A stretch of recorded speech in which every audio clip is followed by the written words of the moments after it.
বঙ্গোপসাগরের সুবিশাল নীল জলরাশি পাড়ি দিয়ে আজকে আমরা চলছি বাংলাদেশের একমাত্র প্রবাল দ্বীপ সেই স্বপ্নের সেন্ট মার্টিনে। দুপুর 2টার দিকে আমরা ঠিকঠাক মতো পৌঁছে গেলাম সেন্ট মার্টিন জেটিতে। যাইয়ে দেখি সেন্ট মার্টিন জেটিতে অসম্ভব ভিড়।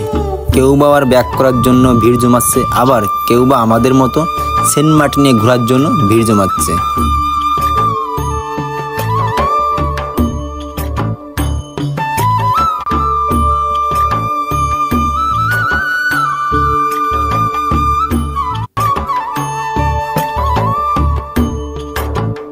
জেটি থেকে আমরা নেমে সোজা চলে গেলাম সমুদ্র সৈকতের দিকে।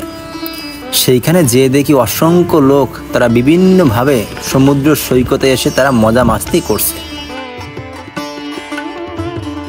সত্যি বলতে কি, সেন্ট মার্টিনে বিকালে পরিবেশটা এত সুন্দর যে মনে হয় যেন কবির রং তুলি দিয়ে আঁকা সেই স্বপ্নের কোনো এক পরীর দেশ, যেখানে আপনার বারবার যাইতে মন চাইবে।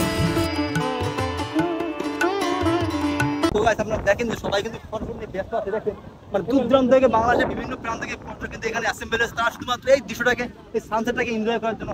আমরাও এখানে বারবার এসেছি, বাট যতবার আসি ততবার এখানে সেন্ট মার্টিনে প্রেমে পড়ি। আসলে জানি না যে সেন্ট মার্টিনে কি আছে, মানে কি মধুর আছে, মানে যেমনটা গার্লফ্রেন্ডের ভিতরে থাকে না, তার থেকে বেশি মনে হয় সেন্ট মার্টিনের ভিতরে আছে। তো আপনারা দেখেন যে অসাধারণ সানসেট দেখছেন। আপনার সেন্ট মার্টিনে আসলে অবশ্যই সানসেটটা মিস বিসি আছে ঠ্যাঙের পর ঠ্যাং দিয়ে এক কাপ রং করে আছে, এতটা ভালো লাগছে। Just awesome. তো আপনারা দেখেন এই বিশেষ এক কাপ লাল চা খাবেন আর চাঙ্গা হয়ে মানে ফুল স্পিডে 440 ভোল্টের একটা ঝাটকা নিয়ে মোটামুটি 5 মিনিটের চক্কর দেবেন, দেখবেন অসম্ভব সুন্দর লাগবে। তো আমি আমার ফ্রেন্ড দুজনকে চায়ের একটা চুমুক দিচ্ছি, ওইখানে কিন্তু আমার ফ্রেন্ড তারাও কিন্তু বসে একটা চায়ের একটা ভাইব নিচ্ছে। সমুদ্র সৈকতে কিছু সময় ঘোরার পর সেখান থেকে আমরা চলে গেলাম রাস্তার পাশে একটা সি ফুড মার্কেটে, যেখানে নানা প্রকার সি ফুড পাওয়া যায়। তাই সেখান থেকে আমরা একটা কালো সোডা নিয়ে মানে দোকানদারকে বললাম যে ওইটা সুন্দর করে বারবিকিউ করে দেওয়ার জন্য। তো যে কথা সেই কাজ, দোকানদার ভাই আমাদের কাছ থেকে কালো সোডাটা নিয়ে বারবিকিউ স্টার্ট করে দিল।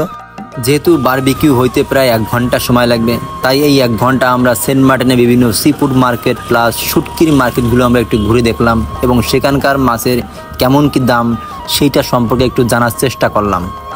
প্রথমে চলে গেলাম আমি শুটকির মার্কেটে। সেখানে যে দেখলাম নানা প্রকার শুটকি, স্যালমন ফিশ, কোরাল, রূপচাঁদা, টেক্কা, বিভিন্ন প্রকার শুটকি মাছ কিন্তু রয়েছে, কিন্তু অন্য জায়গায় তুলনায় এই জায়গায় শুটকি মাছের দাম একটু বেশি।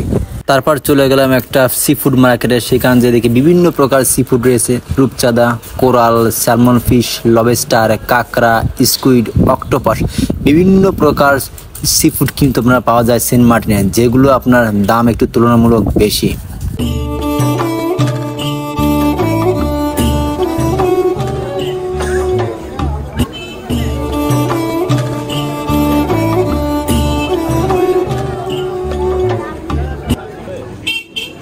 লবস্টার কত ভাই? 150 টাকা। হ্যাঁ 150 টাকা পার কিলো। পার কেজি? এটা পার কেজি 150 টাকা পার কিলো। ও পার 100 গ্রাম 150 টাকা।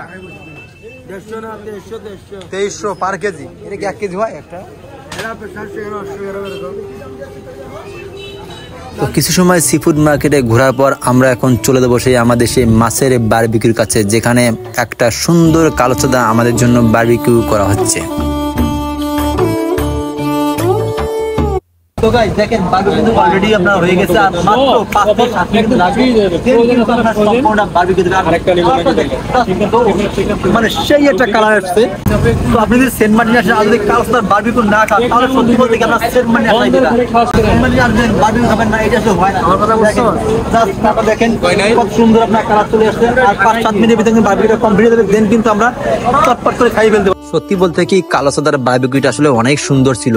আপনি যদি সেন্ট মার্টিনে আসেন তাহলে অ্যাটলিস্ট একবার কালো সোডার বারবিকিউ খাবেন, দেখবেন আপনার লস হবে না, আপনি এনজয় করতে পারবেন। তো কিছুক্ষণ হাঁটার কারণে আমি কিন্তু অনেকটা ক্লান্ত হয়ে গেছি, যার কারণে ভাবলাম একটা রং চা খেয়ে আবার এনার্জি গেইন করতে হবে। তো আমি একটা চায়ের দোকানে ঢুকে পড়লাম। সেখানে যে দেখি 3-4 জন ফ্রেন্ড অলরেডি আমার জন্য চা নিয়ে বসে আছে। তো আমি চাটা খাওয়ার পরে চাঙ্গা হয়ে গেছি।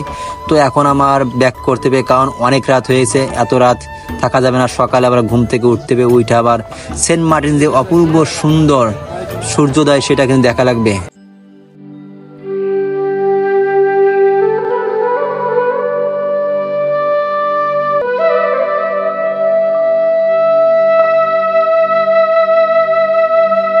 তো সকালের অপূর্ব সুন্দর সূর্যোদয় দেখার পরে দুপুরে আমরা খাওয়া দাওয়া করে আমরা আমাদের বাড়ির দিকে রওনা দিলাম।